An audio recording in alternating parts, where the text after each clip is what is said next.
हूँ, इनके गुणों के गान में हर मेहमान महान विचरे हम।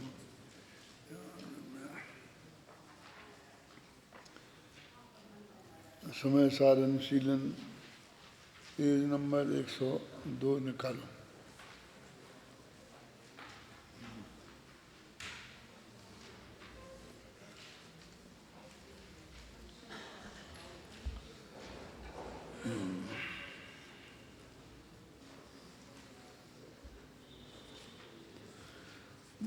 पेज नंबर 103 पर जयचंद जी छाबड़ा का भावार्थ है जो उन्होंने 178 कलश के संदर्भ में लिखा है।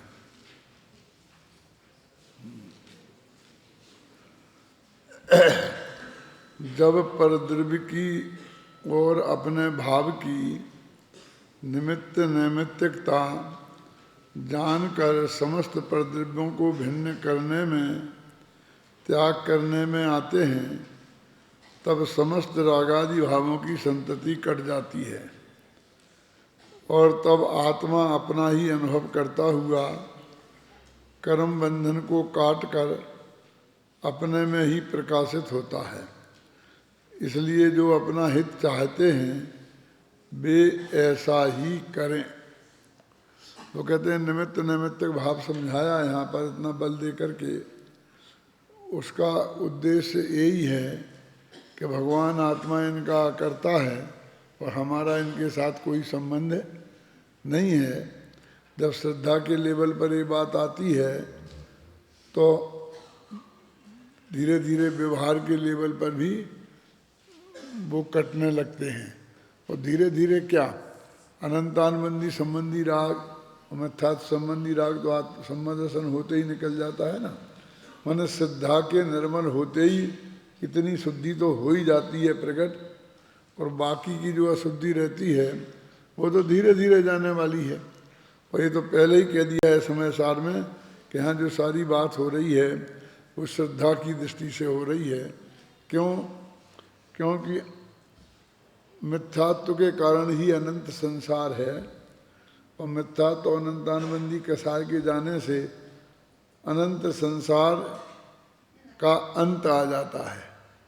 अंत आ जाता है माने वो अनंत नहीं रहता है, संसार भी शांत हो जाता है, उसकी गिनती हो जाती है कि अब इतने काल में ये जीव अवश्य मोक्ष चला जाएगा।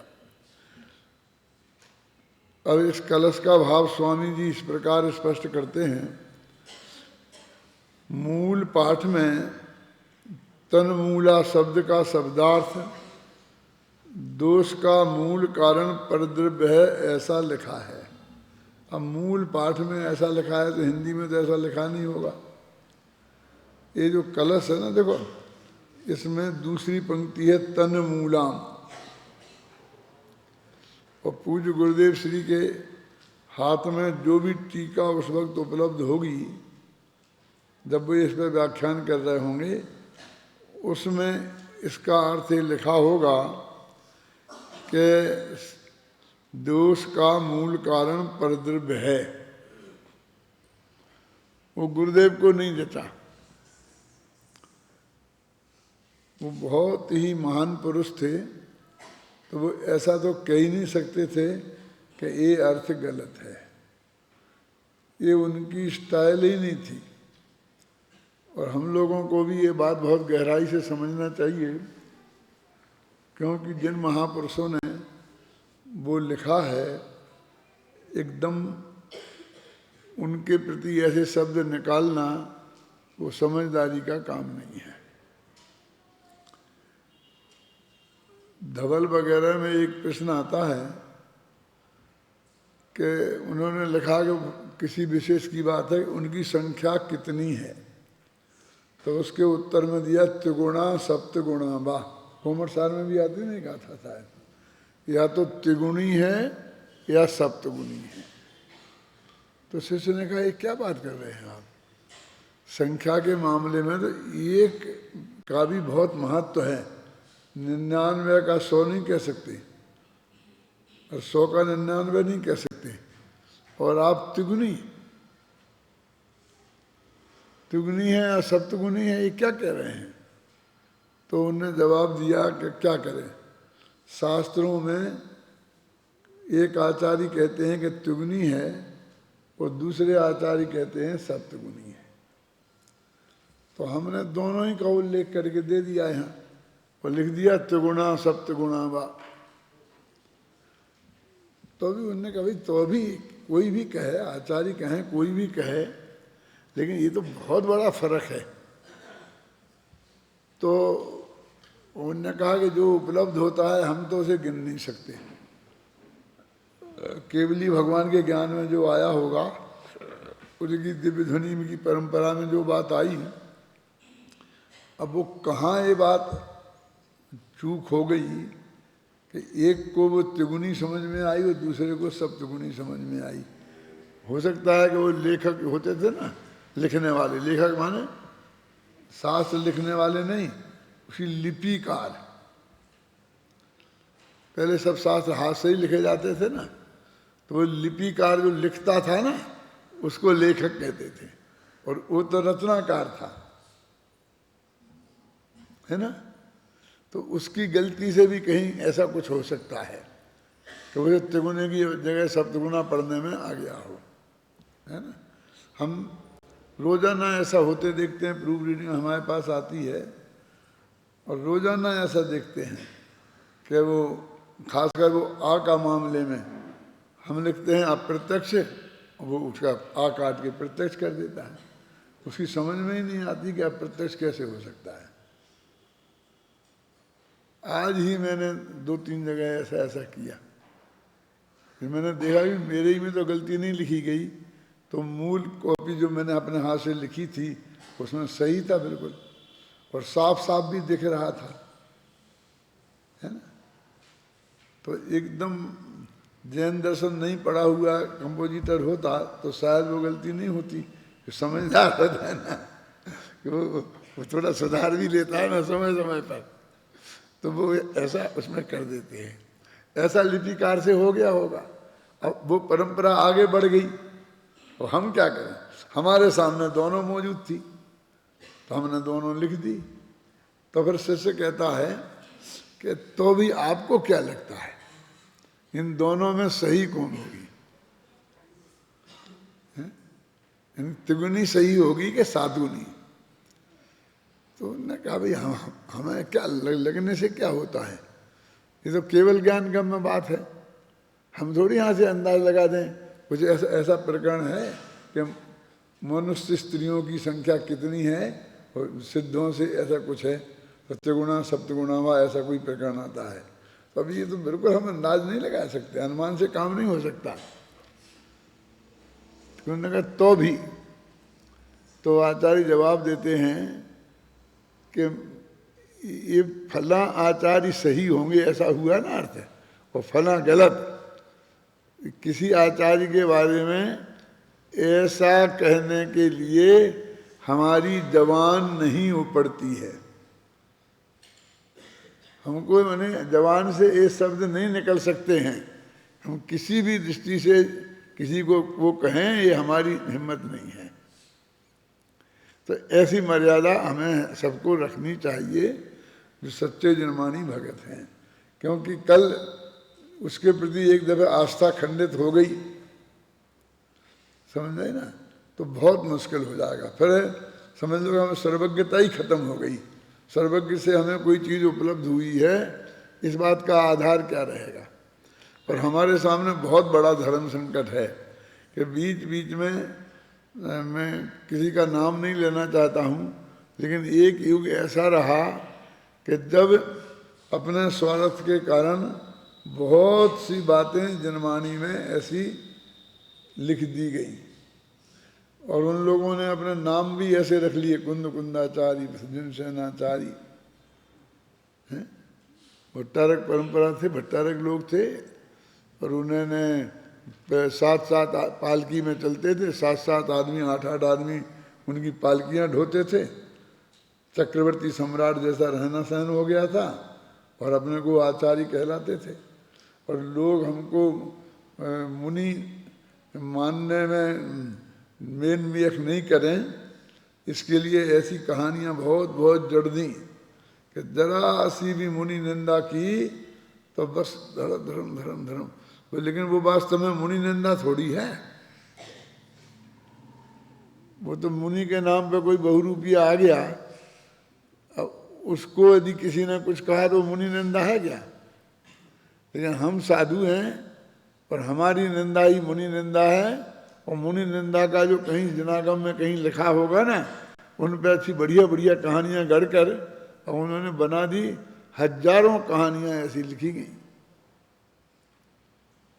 इस भट्टारक काल में। मतलब आज से 500-600 वर्ष पहले से लेकर के और 100-200 वर्ष पहले तक 300-400 वर्ष में यही धंधा हुआ। ये तो महाभाग्य था कि जयपुर में कुछ पंडित ऐसे हुए कि जिन्होंने इस धर्म को बचा लिया, आगरा और जयपुर में। जैसे किसी ने लिखा है कि अध्यात्मी आगरा विषय पंडित सांगानेर। जयपुर तो जब था ही नहीं, आगरा में अध्यात्मी लोग और जयपुर में सांगानेर में पंडित लोग पैदा हुए, क्योंकि दो नगर थे, एक आमेर और एक सांगानेर। तो सांगानेर के जो विद्वान थे वो बहुत प्रसिद्ध थे। वे जिनमें मालूम गोदिका जी के पूर्वज थे, उनका नाम क्या था जी, उनने सम्यक्त कौंदी किताब लिखी है ना, जोधराज गोदिका। और उनके पुत्र का भाई था एक, उसका भी नाम था। वे अच्छे विद्वान थे और अध्यात्म के बहुत अच्छे जानकार थे। और बनारसी दास ने जो आगरा में अध्यात्म की चर्चा आरंभ की थी, वो वहाँ से संबंधित लोग थे।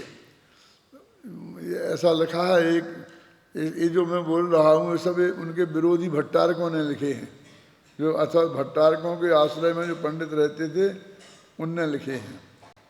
उन्होंने लिखा है, व्यापारी व्यापार को करन आगरा जात। आगरा उस वक्त व्यापार का भी बहुत बड़ा केंद्र था, क्योंकि राजधानी थी ना। ये दिल्ली तो बाद में गई है, पहले तो आगरा के पास में सीकरी थी, जो बनारसी दास वगैरह ने लिखा ना, संतन कहा सीकरी सो काम रे। माने जो कवि लोग थे वे राज दरबार में जाते थे और राजाओं की प्रशंसा में बहुत गीत लिखते थे और लाखों का इनाम पाते थे। लेकिन जो तुलसीदास जैसे संत कवि थे, बनारसी दास जैसे लोग थे, तो उन्होंने ये लिखा कि संतन कहा सीकरी सो काम रे, कि संतों का सीकरी से क्या लेना देना। अब आप नहीं अर्थ समझ सकते इसका, क्योंकि सीकरी क्या चीज है। उस महीने कोई गुड़ की बनती होगी मिठाई सीकरी उस वक्त राजधानी थी सारे हिंदुस्तान की। अभी सुना किसी ने? पहली दफे सुन रहे हो? आगरा से जयपुर को आते हैं ना, तो वहाँ पर करीब 10-20 किलोमीटर चलने के बाद में वो सीकरी जगह है। वहाँ अभी भी किले मेले बने हैं और देखने के लिए लोग जाते हैं। वो भारत की राजधानी थी, उसकी वजह से आगरा प्रसिद्ध था। फिर उस सीकरी से आगरा में आई और ताजमहल वगैरह बने, ये सब बने ना, किला बने। और फिर बाद में दिल्ली का लाल किला बना और ये लोग दिल्ली गए, मुगल लोग। तो तब तो दिल्ली थी नहीं ना, जयपुर भी नहीं था। यहाँ सांगानेर था, वहाँ आमेर था, वहाँ सीकरी थी। तो कहते संतों का सीकरी से क्या लेना देना। माने हम राज दरबारी कवि नहीं हैं, हम तो तत्व की चर्चा करने वाले कवि हैं। तो वो कहते, क्या छंद बोला था मैंने?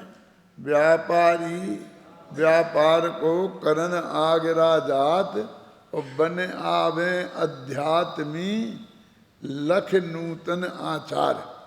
और वहाँ से जाके अध्यात्मी बन के आ जाते हैं। व्यापारी जाते थे वहाँ तो सब धर्मात्मा होते थे, मंदिर में जाते थे। तो वहाँ मंदिर में आपने देखा हो ना, एक ताजगंज है, ताजगंज में भी मंदिर है ना, तो बनारसी दास जी ताजगंज के मंदिर में कभी प्रवचन करते थे, रहते थे, करते थे। मोती कटरा इनके नाम उल्लेख आते हैं। तो वहाँ पर जो सात सभाएं गोष्ठियाँ होती थीं, तो उनमें वो दर्शन करने जाते थे तो प्रवचन सुनने लगते थे, और जब बनारसी दास वगैरह के संपर्क में आते थे तो उन्हें भी अध्यात्म का रंग लग जाता था। तो ऐसे कई कई जगह के लोग अध्यात्मिक बन जाते थे, जिसमें सांगानेर के लोग प्रमुख थे। और सांगानेर और आगरा के बीच में 2-4 गांव हैं, कामा मैं नाम भूल गया हूँ, और 2-4 गांव हैं कि उन गांवों में भी वो तत्व चर्चा आई थी। पर यहाँ पहले से विद्वान लोग तो थे ही सांगानेर में। तो लिखा कभी आगरा में अध्यात्म ही और सांगानेर में पंडित। इन लोगों ने जो दक्षिण भारत में भट्टारक की परंपरा थी, और जो उत्तर भारत में भी पैर जमा रही थी, जयपुर में भी भट्टारक थे, नागौर के भट्टारक थे, इधर अपने चंदेरी में, सोनागिर में भी भट्टारकों की गद्दियाँ बन गई थी। तो इन्होंने उनके विरुद्ध जो आध्यात्मिक क्रांति खड़ी की, जिसमें जन्म हुआ बनारसी दास से, और टोडरमल तक आते आते टोडरमल जी के प्रभाव से, उनकी कार्य करने की पद्धति से और विद्वत्ता से वो सारे देश में फैल गई। और उत्तर भारत से तो भट्टारकों के पैर उखड़ गए। सांगानेर की घटना ये है कि एक नरेंद्र कीर्ति भट्टारक थे आमेर के, उनने सांगानेर में चौमासा किया था। तो वहाँ वे जोधराज गोदिका और उनके लड़के, उनकी वे मुखिया थे सारी समाज के। तो मंदिरों में कब्जा उनका था, सारे धार्मिक अनुष्ठान होते थे, प्रवचन होते थे। तो ये लोग भी उन प्रवचनों में जाते थे और ये अध्यात्म का अध्ययन करते थे, और बनारसी दास के उसके प्रभाव में थे। जोधराज गोदिका ने सम्यक कौमुदी लिखी है, और उनके लड़के का नाम था अमरचंद गोदिका, और वो अमरा भौसा, ऐसा भट्टारक अपमान के तरीके से उनको अमरचंद जी को अमरा, पहले ऐसे ही बोलते थे ना गांव में। और भौसा माने वो भैंसा उनका गोत्र था, भैंसा, फिर बड़जात्या और गोदिका, ये तीनों एक ही गोत्र हैं दादा। तो उनको वो अमरा भौसा ऐसा बोलते थे कि अमरा भौसा ने ये किया, अमरा भौसा ने ये किया। तो वो बार बार प्रश्न करते थे नरेंद्र कीर्ति भट्टारक की सभा में। बाकी लोग तो आंख मीच के सुनते रहते थे जो भी बताते थे। ये स्वाध्यायी थे, तो ये चर्चा करते थे, प्रश्न करते थे। तो उन्होंने इनको धक्का मार के और वहाँ से मंदिर से निकलवा दिया और इनका मंदिर आना बंद कर दिया। भाग्य से वे थोड़े संपन्न थे, मतलब ऐसे नहीं थे बिल्कुल खाने पीने को नहीं था। तो उनके साथ भी कोई 12-13 आदमी मिल गए, वो मिल करके उन्होंने जो सांगानेर में अभी 2.5 पेड़ी का मंदिर है, 2.5 पेड़ी समझते हैं? जीना, जीना सीढ़ी, तो 2.5 माने क्या? 2 और आधा, आधी सीढ़ी क्या होगी, माने उसकी ऊंचाई आधी थी। वो मंदिर बनाया, उन लोगों ने बनाया वो मंदिर, वो वहाँ अपना स्वाध्याय करने लगे। तो उसमें लगा 2.5 पीढ़ी के मंदिर में ये लोग 13 आदमी मिलकर और इन्होंने नया पंथ चलाया, इसलिए इसका नाम पड़ गया 13 पंथ। ऐसा बखत राम साय ने टोडरमल जी के स्वर्गवास के 3 साल बाद एक किताब लिखी, बुद्धि विलास, उसमें लिखा है। वो भट्टारक परंपरा के थे और उसमें इतना क्लियर लिखा है कि देखो, गुरु 13 पंथन को धर्मी, टोडर मल्ल नाम साहमी, भूपिताहि मार्यो क्षण माही, और गाढ़ो मध्य गंदगी ताही। क्या कि 13 पंथियों का गुरु टोडर मल्ल नाम का साहूकार था। क्या? गुरु 13 पंथन को धर्मी, धर्मी माने धर्मात्मा। इतनी तो बात है टोडरमल जी के मामले में कि उनका विरोधी से विरोधी उन्हें उच्च कोटि का विद्वान और धर्मात्मा मानता था और 13 पंथियों का गुरु मानता था। माने वो एक ग्रुप का लीडर था। गुरु 13 पंथन को धर्मी, धर्मी माने धर्मात्मा, टोडर मल्ल नाम साहिमी, साहिमी माने साहूकार, भूप ताहि मार्यो क्षण माही, राजा ने उनसे एक क्षण में मरवा दिया। वो हाथी माती की तो कोई बात उल्लेख नहीं है कैसे मरवा दिया, लेकिन एक क्षण में मरवा दिया। और गाड़ो मध्य गंदगी ताही, और गंदगी में गड़वा दिया। अब गंदगी में तो क्या, कूड़े के ढेर पे फेंकवा दिया, अथवा उनकी लाश को, अथवा जहाँ गंदगी पड़ी रहती है वहाँ उसे गड्ढा खोद के गड़वा दिया, क्या किया वे जाने। लेकिन इतना लिखा है गाड़ो मध्य गंदगी ताही, इससे ज़्यादा कोई उल्लेख नहीं मिलते हैं कि उन्हें कैसे मरवाया गया। बाकी सब वे किंवदंतियाँ हैं। मैं तो सिर्फ इतना कहना चाहता हूँ कि इन लोगों ने बहुत बहुत बड़ी हिम्मत का काम किया। उस वक्त भट्टारकों के सामने खड़े होना उतना ही बड़ा दुस्साहस था कि जितना अंग्रेजों के सामने और हमारे आंदोलनकारियों के लिए हुआ। ये गोली के उड़वा देते थे, मार डालते थे, हुआ ना जैसे भगत सिंह के साथ हुआ, इन लोगों के साथ हुआ। इतना ही बड़ा ऐसा काम था, ये इतने ताकतवर लोग थे वो। और उन्होंने सारे उत्तर भारत से उनके पैर उखाड़ दिए। तीर्थंकर हुए उत्तर भारत में, सबका जन्म अयोध्या में होता है ना। इस हिंदाव सरपणी में एक आध दो का अलग हो गया, लेकिन रहा तो उत्तर भारत में ही। फिर भाग्य से दुर्भाग्य सौभाग्य जो भी कहना हो, सब आचार्य हुए हमारे दक्षिण भारत में। ऐसा क्यों हुआ? उत्तर भारत से पैर उखड़ गए, तीर्थंकरों के थे तो भी। क्योंकि जब वो उज्जैनी में काल पड़ा था ना, और भद्रबाहु अंतिम सुत केवली वो अपनी धर्म की रक्षा के लिए और दक्षिण भारत चले गए थे। तो यहाँ से वे चले ही गए, गुरु लोग चले गए, तो वे विद्वान होते थे, वही चलाते थे। और वो जो श्वेतांबर बने बाद में, वो यहाँ रह गए। तो वो अपना दिगंबर धर्म तो दक्षिण भारत में ही रहा ना सुरक्षित। इसलिए भद्रबाहु के बाद, अंतिम श्रुत केवली के बाद कुंद कुंद जैसे सब समंतभद्र जैसे आचार्य हुए, ये सब दक्षिण भारत में हुए। तो उत्तर भारत के तीर्थंकरों के धर्म को दक्षिण भारत के आचार्यों ने सुरक्षित रखा और आगे बढ़ाया। और फिर वो दक्षिण भारत में जहाँ वो मतलब आचार्य हुए, वहीं धीरे धीरे भ्रष्टता बढ़ती है ना। तो भ्रष्टता बढ़ते बढ़ते शंकराचार्य के ज़माने में बहुत बड़ा संकट आया, क्योंकि शंकराचार्य बहुत बुरी तरह जैन धर्म को उन्होंने नष्ट किया, शास्त्रों को जे को। और उनने चारों हिंदुस्तान में के 4 कोनों में 4 मठ बनाए शंकराचार्य ने। और इस तरह उन्होंने, जैसे राजधानी बहुत बड़ी हो जाती है ना, इतनी दूर से राज्य कैसे करें, तो अपने शिष्यों को वहाँ बैठाया और वहाँ से सारे देश पर आक्रमण किए। मैंने तो उन्होंने कहा कि इनसे यदि संघर्ष लेना है तो इसी विधि से लिया जा सकता है। तो उनकी नकल पर भट्टारकों ने मठ बनाए उनसे टक्कर लेने के लिए।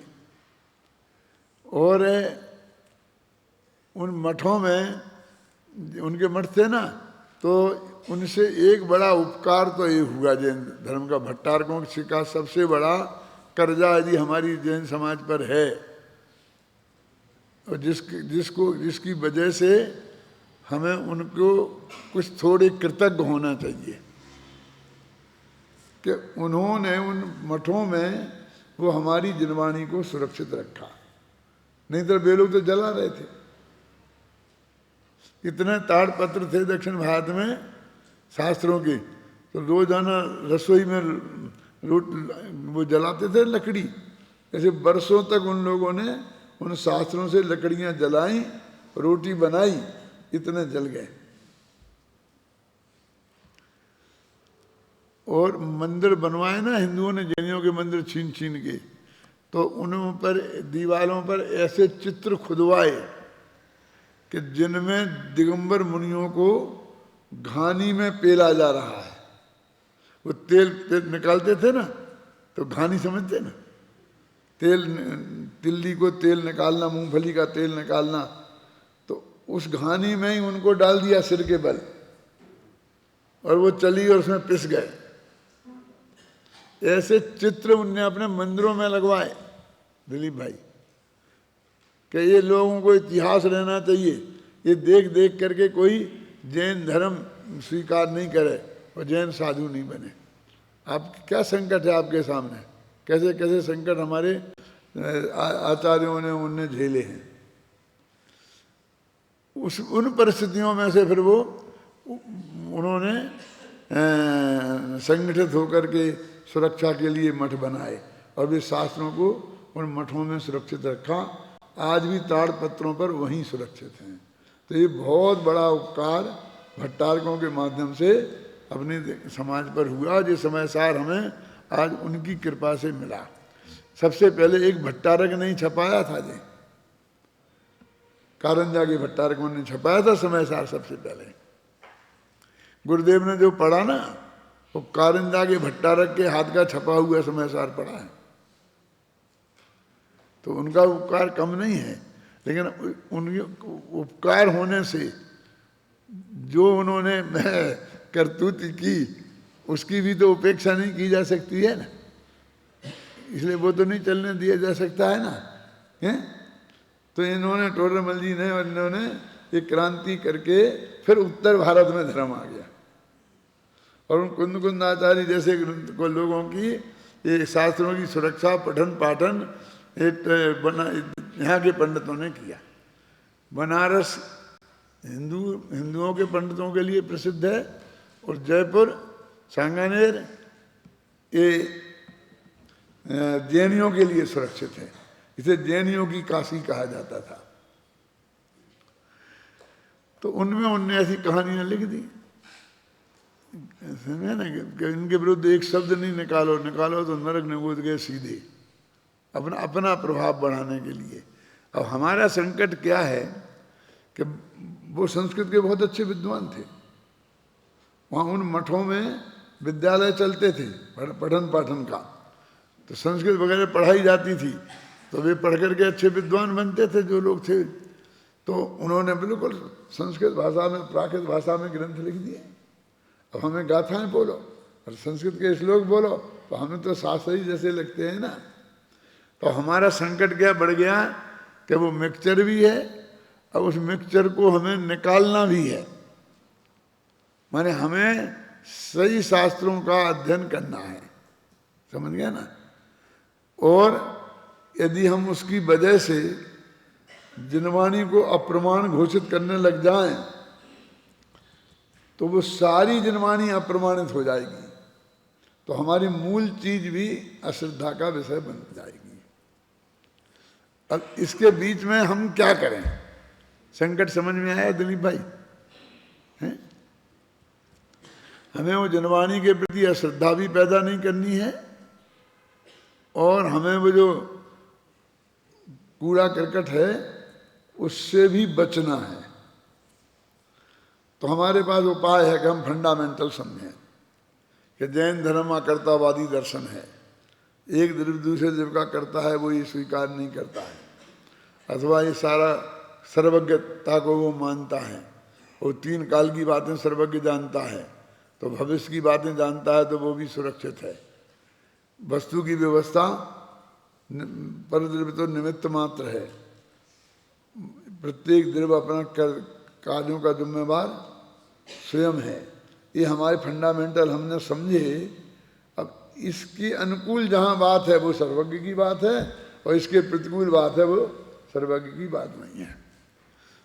अब हमें 4 अनुयोगों की शैली समझनी पड़ेगी कि ये 4 अनुयोगों में एक द्रव्य का दूसरा द्रव्य कर्ता नहीं है, तो कहीं कहीं कर्ता भी कहा गया है। इस तरह से वर्णन है कि भरत चक्रवर्ती ने ये किया और आदिनाथ ने खेती करना सिखाया, समझे ना।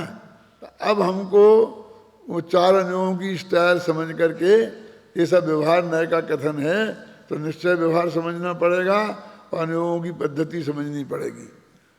तब हम इन शास्त्रों को पढ़कर मर्म भी समझ सकते हैं और सब झगड़ों से भी बच सकते हैं। पूरी हिंदुस्तान में के विश्व में जैनी बहुत अल्प संख्या में हैं। फिर जैनियों में जो तत्व की रुचि वाले अध्यात्मी लोग हैं वे और अल्प संख्या में हैं। तो हम तो हर लेवल पर हमें अल्पसंख्यक के रूप में जीना है, और बहुसंख्यक अल्पसंख्यक पर जो भी अत्याचार करें वो कर सकते हैं, उनके हाथ में कई गुनी ताकत है, समझ लो ना। जैसे अमेरिका के बगल में कनाडा को जिंदा रहना है, जैसे कि हिंदुस्तान के बगल में नेपाल है, भूटान है। यदि विश्व की ऐसी परिस्थितियां नहीं हो ना, तो ये चाइना है, हिंदुस्तान है, ये सारे पड़ोसियों को अपने में मिला लें एक दिन में। ऐसा समझने के कितनी बड़ी ताकत है। अब लंका कितना बड़ा हिंदुस्तान, कौन पूछता है। एक दिन 2 दिन में जाके फतेह कर लेंगे, अपने कब्जा में कर लेंगे। लेकिन वो अमेरिका आ जाएगा, चाइना आ जाएगा, रसिया आ जाएगा, इस डर के मारे कोई कुछ नहीं कहता। अपने मोहल्ले में पुलिस है, बहुत भ्रष्ट है, घबराना नहीं, अच्छी नहीं है, सज्जनों को भी परेशान करती है, तो खत्म कर दी जाए ना पुलिस को, तो एक दिन जिंदा नहीं रह पाओगे, कोई भी लूट ले जाएगा। वो है इसलिए हम इतना सुरक्षित बैठे हैं, समझ में आया ना। वो कैसे हैं, लेकिन फिर भी हम उनकी वजह से सुरक्षित बैठे हैं। तो हमको अल्पसंख्यकों जैसा रहना सीखना पड़ेगा, क्योंकि हम हर जगह अल्पसंख्यक, समझ गए ना। अब सारे विश्व में 7 अरब आदमी, और 7 अरब में हम गवर्नमेंट की दृष्टि में 35 लाख। कितना में हिस्सा हुआ गणित तो कोई जानता है कि किसका गणित अच्छा है, कितने में हिस्सा हुआ हमारा। गांधी जी ने कहा था कि भाई शांति से रहना सीखो, नहीं तो एक दिन में पूरे हिंदुस्तान में से जैनियों को खत्म कर दिया जाएगा, एक दिन नहीं लगेगा, और सब साफ, एक नहीं बचेगा। और वो जो कमी होगी ना उनसे, वो सिर्फ 6 महीने में पूरी हो जाएगी। जनसंख्या मालूम कितनी बढ़ रही है, 2.5 करोड़ बढ़ती है हर साल।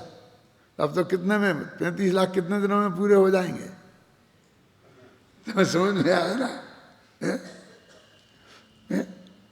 और तुम्हारे घर, संपत्ति, मंदिर बराबर भर जाएंगे सब, उनमें अच्छे अच्छे लोग आके रहने लगेंगे।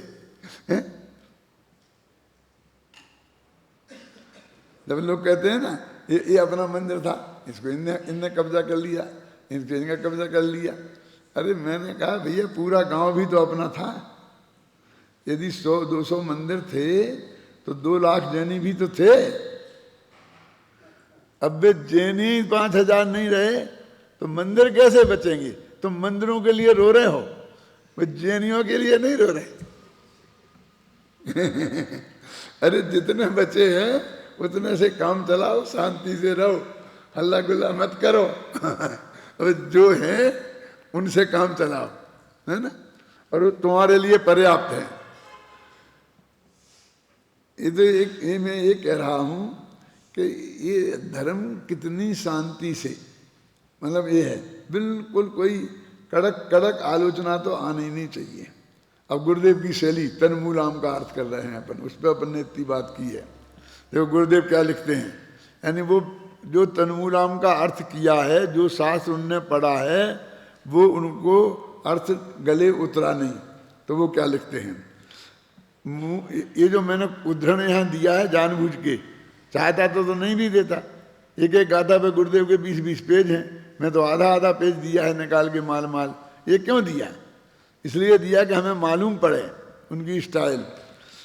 इस मूल पाठ में तन्मूला शब्द का शब्दार्थ दोष का मूल कारण परद्रव्य है ऐसा लिखा है, परंतु उसका अभिप्राय पंडित राजमल जी ने कलश टीका के स्पष्टीकरण में करते हुए लिखा है कि परद्रव्य का स्वामित्व है मूल कारण जिसका।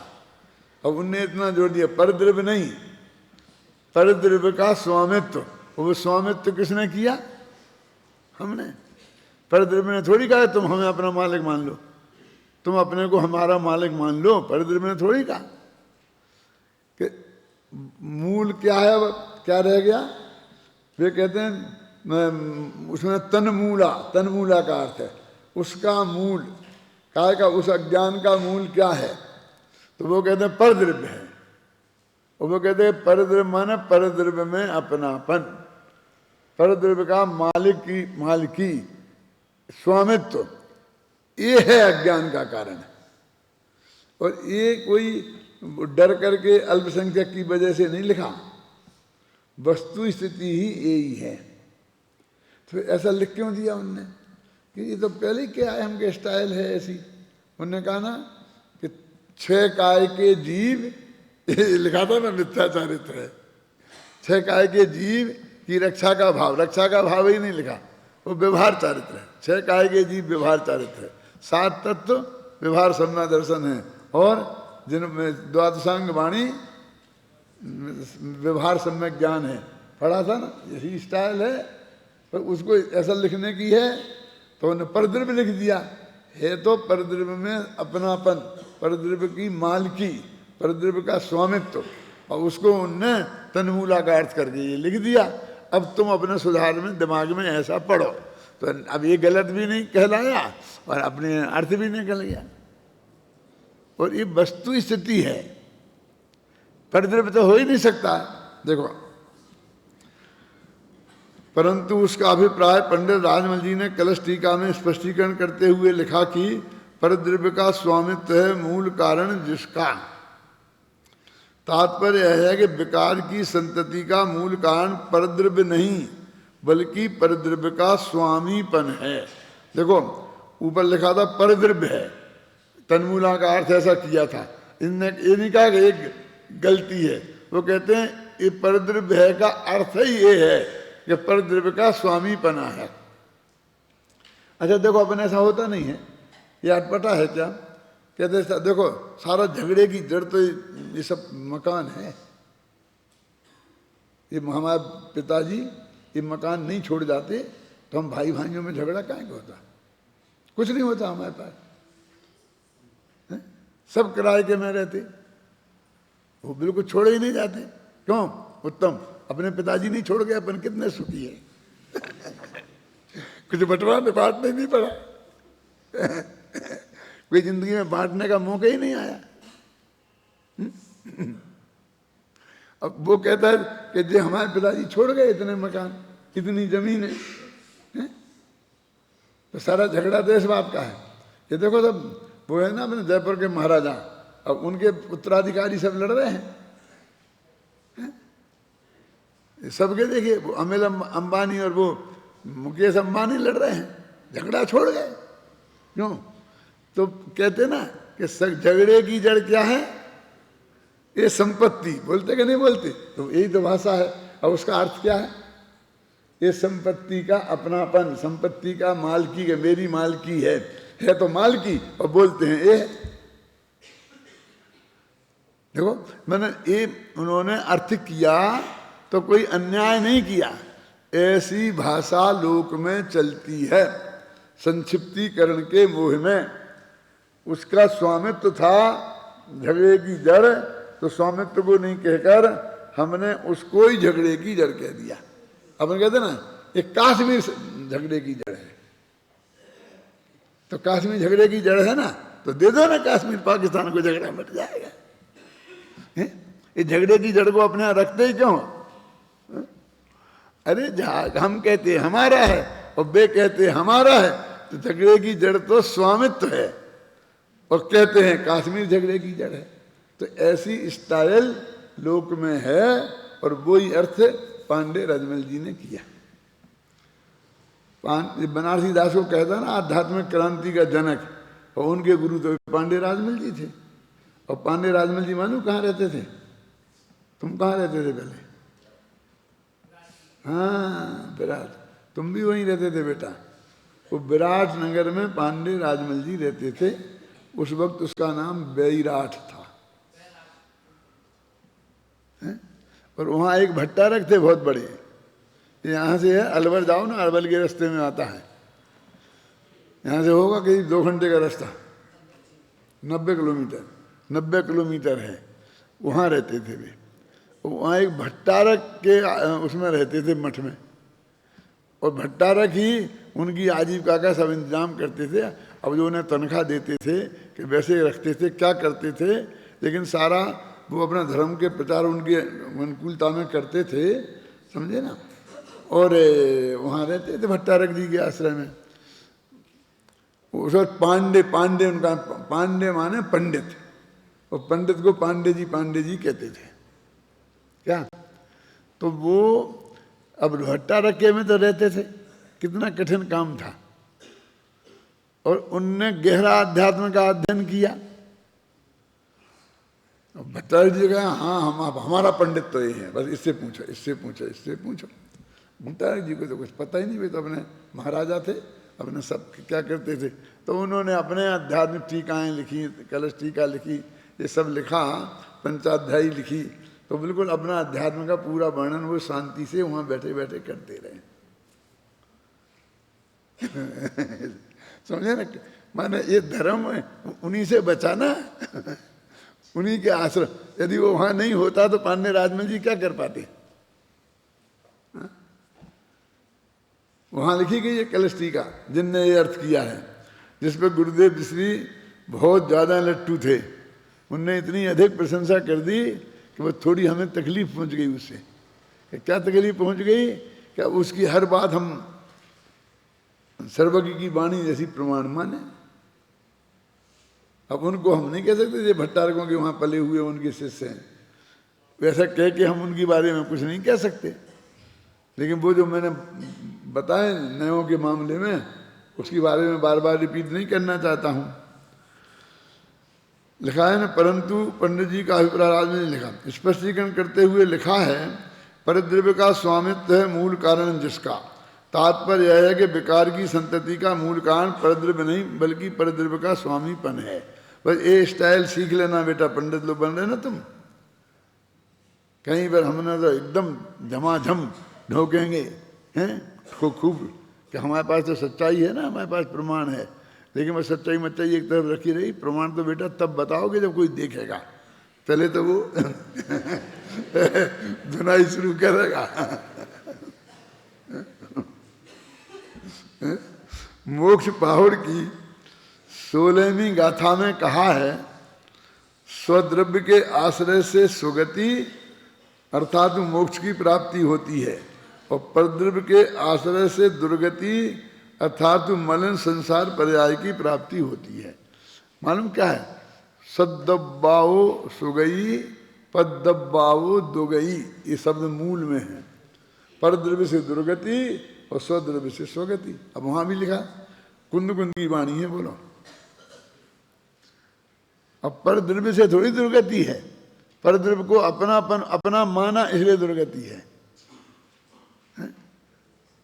अब अपना लड़का था 25 वर्ष का, और वो पिट के आया, अस्पताल में पड़ा था। हम देखने गए कि क्या हुआ, क्योंकि वो एक लड़की इसको छेड़खानी की इसने, इसलिए इसकी पिटाई हो गई, अस्पताल में पड़ा। अब हम माँ बाप क्या कहते हैं, बोलो सच्ची? सब झगड़े की जड़ वो है चंडूलन। उसकी क्या गलती है?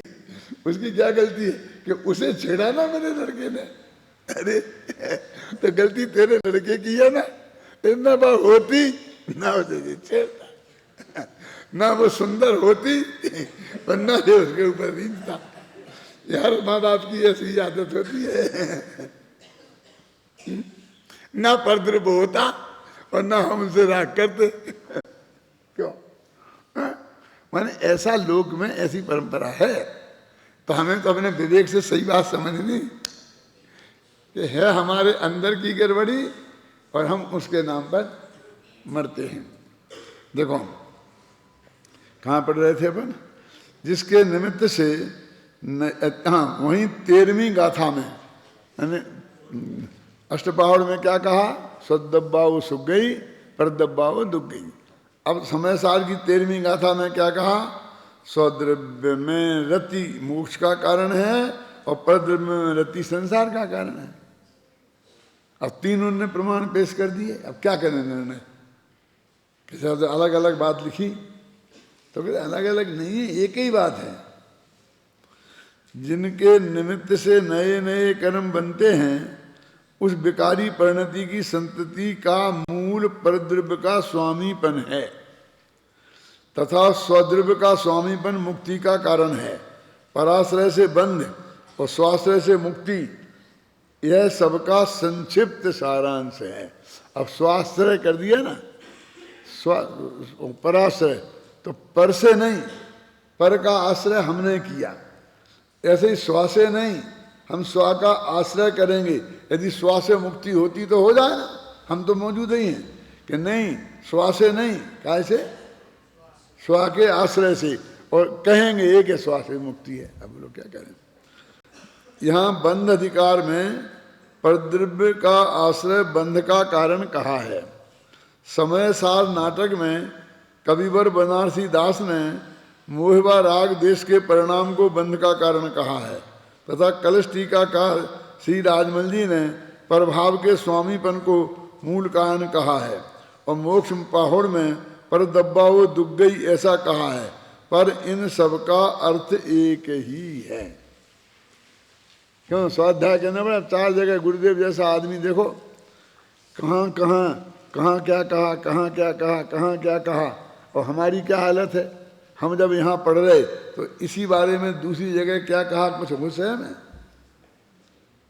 तो अभी पढ़ रहे फिर दूसरी बात इसके विरुद्ध निकलेगी तो भी हम पढ़ जाएंगे। हमें कोई ये परस्पर विरुद्ध है, इस पर विचार करना चाहिए, ऐसा हमको विचार ही नहीं आता है। ये रीडिंग है, कोई स्टडी है, जो स्टडी करना चाहिए, इसे बोलते हैं ना अध्ययन। हमको सब वो याद रहना चाहिए, नहीं रहता है तो नोट करो क्या। और मूल फंडामेंटल तो लिमिटेड है भाई साहब, ऐसे नहीं है कि हमारी बहुत अच्छी बुद्धि होगी तब याद रहेंगे। हमारी और आप जैसी बुद्धि वालों को ही याद रहे ना, ये कोई सर्वज्ञ तो नहीं थे। ये जिन लोगों ने ये सब बातें लिखी हैं वो पांडे राजमल जी, बनारसी दास जी, टोडरमल जी, जयचंद जी छाबड़ा, इस लोग कोई अपने जैसे आदमी थे। सिर्फ इतनी सी बात है कि हमने उपयोग कोई धर्म में लगाया नहीं, हमने इसमें समय नहीं लगाया, हमने इतनी गंभीरता से लिया नहीं है, बस इतनी सी बात है। लेंगे तो हम भी वैसे ही हो सकते हैं। और हमारे ज़माने के पूज्य गुरुदेव श्री हैं, हमने अपनी आंखों से देखा है। कोई ज़्यादा पढ़े लिखे नहीं थे, बिल्कुल दुनियादारी के बारे में है नहीं। अभी उनको यही पता था कि 1 रुपये का 16 किलो गेहूँ बिकता है, हैं? उन्हें यही पता है कि लोगों को 10 रुपये महीना तो नौकरी मिलती है। तो जब वो होते थे ना, तो राम जी भाई का लड़का, इसे 5,000 मिलते हैं, 5,000, ऐसे आंखें फाड़ फाड़ के बोलते थे जैसे 5,000 मिलते हैं ना, ये इंग्लैंड का बादशाह हो गया है। अब तो क्या 5,000 में तो वो बर्तन धोने वाला नहीं मिलता क्यों है? बर्तन मिलता है ना, वो 5,000 मांगता है, क्या कह रहे बोलिए। समस्त परद्रव्यों को भिन्न करके इस कथन का कुछ लोग ऐसा अर्थ कर, देखो एक गुरुदेव की देखो विशेषता, एक गुरुदेव की जो रीझने लायक बातें हैं दिलीप भाई, वो ये हैं, वो नहीं है जो तुम्हारे यहाँ चलता है। हम इस पर रीझे हैं, समझ गया ना। समस्त परद्रव्यों को भिन्न करके इस कथन का कुछ लोग ऐसा अर्थ करते हैं कि सब कुछ छोड़कर जंगल में चले जाओ। अब हमारा वो जंगल में चले जाओ भी मुश्किल हो गया। अब जंगल में आने की कौन कहता है? परंतु भाई ये जंगल में नहीं बल्कि अंदर आत्मा में जाने की बात है। जो हम तुमसे कह रहे जंगल में जाके परद्रव्य के कारण, कहते ना परद्रव्य के कारण हुआ सब गड़बड़, तो परद्रव्य को छोड़ के जंगल में चले जाओ। कहते जंगल में जाना नहीं है, अंदर में जाने की बात है। जिसको अपने चैतन्य महाप्रभु का आश्रय हो गया है वह बाहर में, घर में या वन में, उसे तो दोनों ही परगे रूप एक समान है ना। आता ना उसमें सामायिक पाठ में बने है ना, क्या है, बनेबा, भुवने बनेबा, चाहे भुवन में हो और चाहे जंगल में हो, है भुवने बनेबा, सुखे दुखे, सुखे दुखे बैरण बंधु वर्गे, आता सत्यसु मैत्री वाला है ना, इसमें आता है कि बंधु वर्ग में सुख दुख में एक समानता हो गए, और शत्रुओं में और बंधु वर्ग में और घर में और जंगल में, है ना, और मेरे में समता भाव आ जाए, समत्व बुद्धि हो जाए। हे भगवान आप ऐसा कर दो, सदा ममात्मा विदधातु देवा, हे देव मेरे आत्मा में सदा ऐसा कर दो। हाँ, घर में या वन में रहने का वर्तमान में जितना लक्ष्य है उतना राग है, वह उस राग को भी अंतर्मुखी पुरुषार्थ के बल से छोड़ देता है और स्वरूप को प्राप्त कर लेता है। देखो जैन दर्शन में नग्न दिगंबर दशा है और श्वेतांबर धर्म में वस्त्र वाले हैं। अब अपने यहाँ लिंग पहाड़ में बार बार कुंद कुंद ने और उनके अनुयायी भक्तों ने ये लिख दिया कि बेस में धर्म नहीं है। लिखा ना, ये बेस में कोई धर्म नहीं है। तो श्वेतांबर वो निकाल के बताते हैं, लिखा ना बेस में धर्म नहीं, बेस तो कुछ भी हो, नग्न होता है, कपड़ा पहने हो, क्या फर्क पड़ता है, ऐसा अर्थ। अरे भाई वो तो नग्न दिगंबर बेस होता है, लेकिन तुमने कपड़े छोड़ दिए तो तुम्हें सीधा मोक्ष में चले जाओगे, इस धोखे में मत रहना। वो तो एक का ज्ञान कराते हैं, कल मैंने इसलिए ये बात कही है। यद्यपि देखो ये पैरा मैं पूरा करूंगा, ये सब गुरुदेव का चल रहा है। यद्यपि परद्रव्य अंदर में प्रविष्ट नहीं हो गया, शास्त्र में स्पष्ट लिखा है कि आत्मा परद्रव्य के ग्रहण त्याग से शून्य है, क्योंकि आत्मा में एक त्यागोपादान नाम की शून्यत्व नाम की शक्ति है। फिर भी जो ऐसा कहा जाता है कि परद्रव्य को छोड़ो या परद्रव्य का त्याग करो, उस कथन का क्या अभिप्राय है? अरे भाई, यह भी एक उपदेश की शैली है, जिनागम की कथन पद्धति है। ऐसा कहकर आचार्य देव ने तत्संबंधी राग का त्याग करने को कहा है। जिसके लक्ष्य से राग होता है उस परद्रव्य का लक्ष्य छोड़ो, उस तरफ से अपने उपयोग को हटा ले। पर की ओर का लक्ष्य हटते ही तत्संबंधी राग मिट जाता है, बस उसे ही परद्रव्य का त्याग किया ऐसा कहा जाता है। बंद अधिकार है ना, अतः यहाँ परद्रव्य के लक्ष्य अथवा आश्रय से ही बंद होना कहा है, और परद्रव्य का लक्ष्य और आश्रय छूटते ही उस जाति का राग टूट जाता है। इस सिद्धांत का प्रतिपादन किया गया है। माने हम परद्रव्य को छोड़ने की बात करते हैं, लेकिन परद्रव्य के फिर दूसरा नंबर परद्रव्य से राग छोड़ो। अरे राग माग भी नहीं छूट, परद्रव्य से एकत्व ममत्व छोड़ो। सबसे पहले वो टूटेगा तो राग अपने आप टूट जाएगा, थोड़े काल तक रहेगा फिर टूट जाएगा। एकत्व ममत्व की कोई बात नहीं करता है। अब इसका बनारसी दास का जो कलश है वो भी पढ़ लेंगे अपन, कल पढ़ेंगे।